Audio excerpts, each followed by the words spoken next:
The morning sun lit up the white stone walls of Ellingsworth Academy like a spotlight on a stage that had been reserved for privilege for over a century.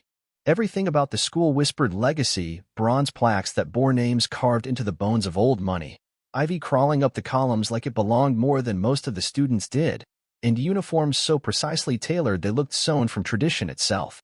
Standing just outside the wrought iron gates were two girls, twin sisters, Kayla and Zara Freeman. Their uniforms were perfect, hair neat, expressions unreadable. But beneath the composed surface was a storm of awareness. Not fear. Not dread.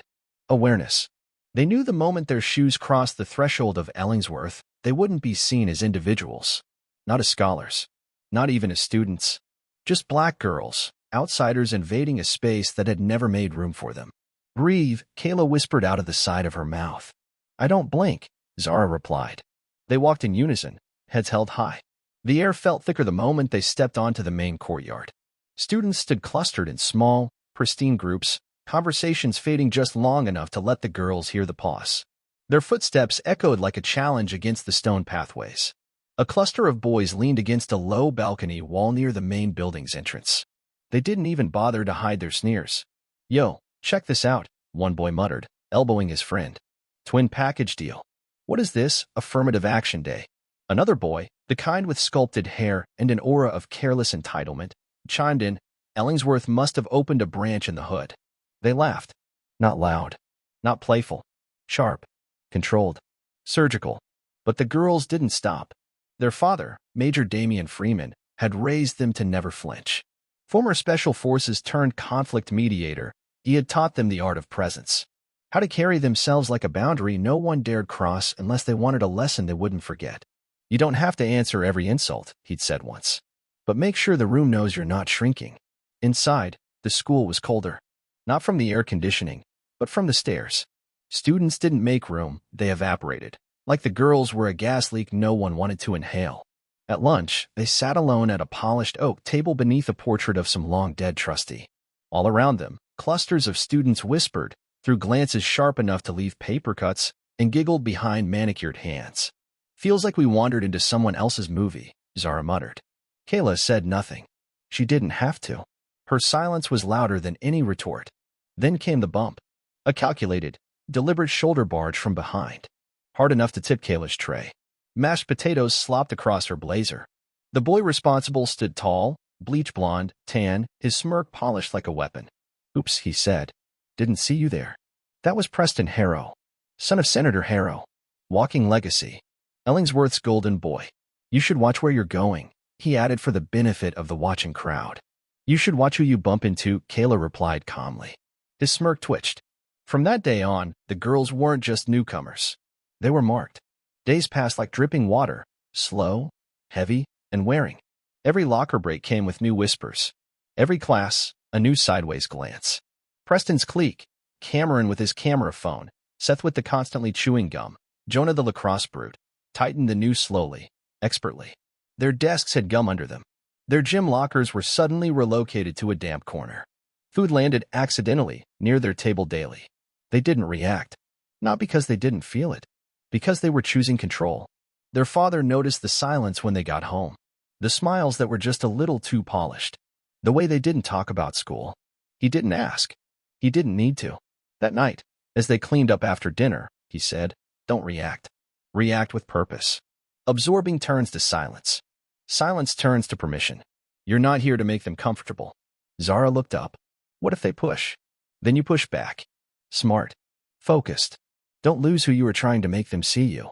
The next morning, the air felt wired. Electric with something unspoken. Cameron was already smirking before they reached their lockers. Seth leaned against the wall like he was waiting to be cued. Then they saw it. Their lockers had been defaced, spray-painted in crude red and black streaks spelling one word. Rats. Distorted caricatures of their faces with exaggerated features were scrawled in marker. Racial slurs covered sheets of paper shoved through the vents. A banana peel dangled from one handle. Laughter echoed down the hall. Preston stood front and center, arms folded, that same bored smirk on his face. "Smile for the yearbook," he said, tossing a roll of toilet paper that landed at their feet. Zara's fist clenched. "They want a show," Kayla said. "I'm not giving them a show," Zara replied. "I'm giving them what they earned."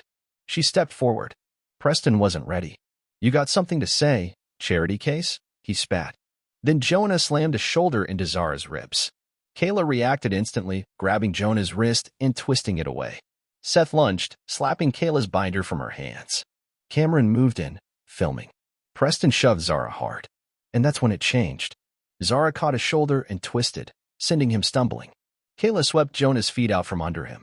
Seth reached, but she spun out, planting him into Cameron, who dropped his phone. Preston, now furious, lunged. Zara ducked and drove her elbow into his gut. He dropped. Silence. For a full breath, the hallway froze. The twins stood tall, controlled, calm. "You wanted a show?" Kayla said, looking around. "Here it is." Zara added, "Next time, don't start what you can't finish." Then they picked up paper towels and began cleaning the paint from their lockers. No shame, just resolve. Mr. Grayson, the vice principal, showed up minutes later, eyes wide, trying to fake control. "What's going on here?" he demanded. Preston groaned, still on the ground. "They jumped us." But no one echoed him.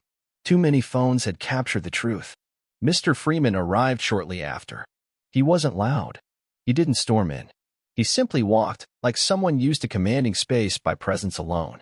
Inside the office, the other boys sat whining, bruised and fumbling. The principal, Mr. Aldrich, was pale with indecision. Preston's parents, Alan and Linda Harrow, were already mid-outrage.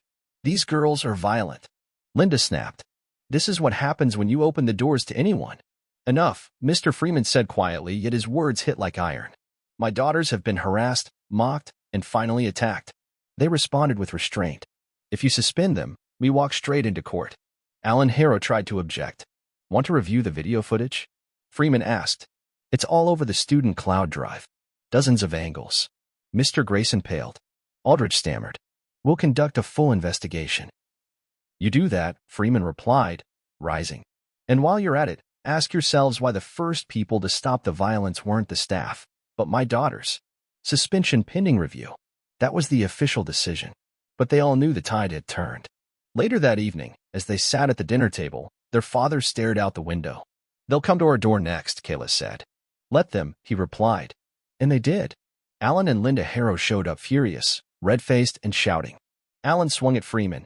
He dodged, twisted the man's arm behind his back, and dropped him to the porch floor like a sack of arrogance. Linda screamed and charged. He stopped her with trained calm. "You brought threats to my door," he said, "and now you'll answer for it." Police sirens cut through the air. Neighbors watched, phones recording. Officer Nyla Jacobs stepped out, calm and professional. "They came here uninvited. He attacked me," Freeman said clearly. "I defended my family." The Harrows tried to spin the story, but footage from 3 porch cams confirmed everything. Back at the precinct, Sergeant Bennett closed the file. "You're free to go, Mr. Freeman." Linda shrieked. "He assaulted my husband." "No, ma'am. Your husband assaulted him. You're lucky he didn't press more charges." As the Monroes walked out, reporters swarmed. "Do you have a statement?" Freeman looked directly into one lens. "Strength isn't how loud you shout. It's how still you stand." Zara added, "We didn't come here to fight. But we're not hiding." Kayla looked into the camera. "They tried to bury us. But we weren't seeds.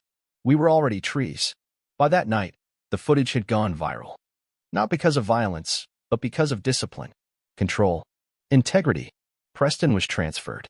His parents faced charges. And at Ellingsworth?